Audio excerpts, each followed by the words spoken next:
Qiyruq el-ağinler, dost birodarlar, mana Çılarran havcı Akbeyciyen birinci evlat yumulaq motor deyip surab ketkenler. Jangal gilemning tüpsi de menetqan motordan bir skep qildi. Motorning ahvoli mushu. Mana siz biz ko'rgan bilan o'xshash.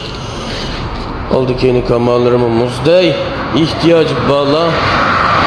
Aloqa ve işin telefon numar 166 99 83 68 33.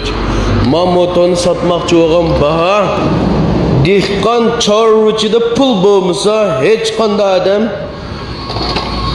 pul topolmaydi degan nuqtai nazarni aniq maydonga o'tirib qo'ygan asosdan naydi muvofiq bermoqchi.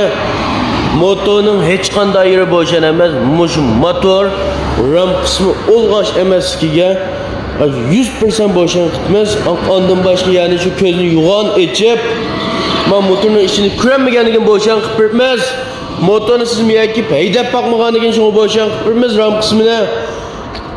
Ammo qolgan yerlarni Andım mayani ko'rdingiz. Men yaqina kelsam yana bir tal chiqib bor, yeni bir ikki tal chiqib bor. Zodan ozliga yitiqlari bor.